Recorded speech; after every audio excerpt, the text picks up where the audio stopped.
seconds. No impression either from Regin Bagadal, 64.9. And it was tough too for Gerrit Badenhorst, 58.4. But still, the big four were to come. Well, the next up should be Sven Carlsen of Norway. And since the time he won the very first event of this final, things haven't been going all his way. Take the rope. Breaks. What a tough event this is. We've had so many different objects to pull and to heave in World's Strongest Man in the Fast, as John was saying, planes and boats.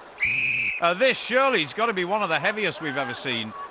So, the frantic start by Sven Carlsen, but all of a sudden he's going to find twice as much weight on the end of that rope on his harness. 51.4 is the time to beat by Phil Pfister. And here we go. The second one on its way. He's going well. The clock ticking down. Over halfway. But how much stamina has he got? At this point, his heart rate is going to be above 180 beats per minute. And that is very hard to sustain for any length of time whatsoever. It's hard to believe that these big men do have big stamina, though.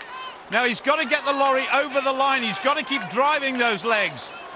51.4 to beat. He's outside that time. It's going to be close at 55. It's just short, in fact, 54.7. Sven Carlsen completes the course. He's in second place, but there's still 3 more men to go. Mariusz Pudzianowski, by far and away the lightest man left in this final now. He's about a stone lighter than anybody else. I think he's got more muscles than anybody else, though. Oh, dear me, look at his arms. Those arms are about 23 inches around the bicep. And that is incredible. But will his lack of body weight hamper him on this event?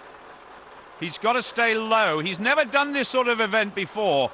Not at this level, anyway. He's competed a lot in Europe and Poland. Heading towards the halfway point, now slowing down because the other 18 tons are on the move, though.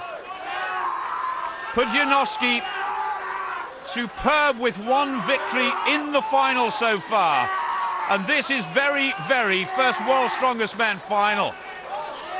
He's swaying around a lot. You've got to keep in a straight line. He's growling at himself. There's about 6 meters to go before the line. Can he make a move on Carlsen's time of 54.7? Pfister still in the lead. It's just ahead of Carlsen. Oh, only just 0.7 of a second. Still 2 very good men to go, Samuelsson and Virtanen, but Pudzianowski in second place for the time being, in third place overall before this event.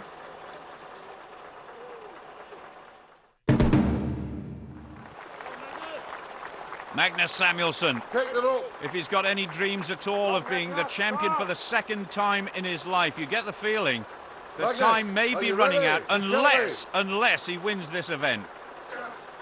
3 points overall behind Jani Virtanen. Gets the drive on for this first part of the pull, but after about 10 meters, the weight doubles. He's got a very high body position. The lower you can get, the better. It was great to see Torbjorn, his brother, competing in the heats.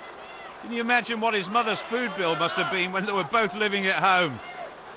Right, come on now, Samuelsson. You've got to get the pull on now. 51.4. Phil Pfister's lead still stands. The American was away first, and nobody has been able to get near it at the moment. Pudzianowski, 54 seconds in second place. He's tying up, he's slowing down. His wife, as always, in the background, shouting and screaming. It's going to be very close to Pudzianowski's time.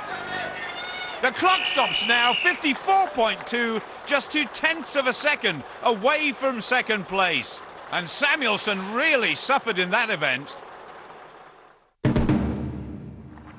Jani Virtanen. Breaks.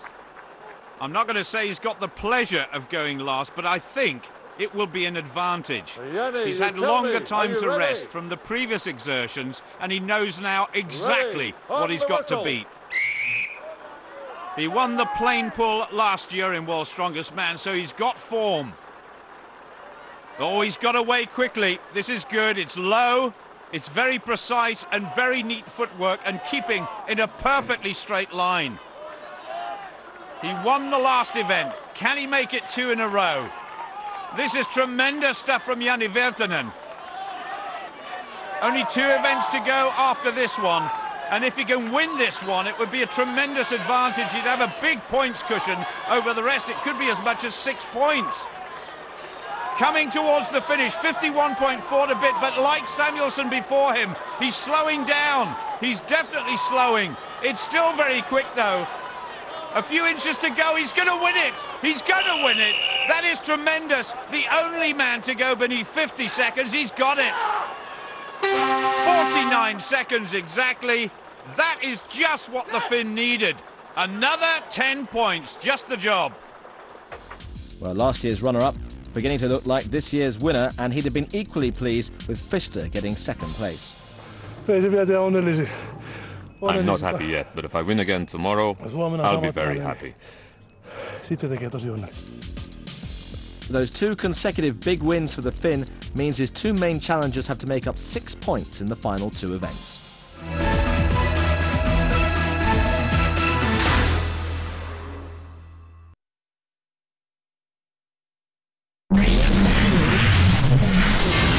If you want to get on the inside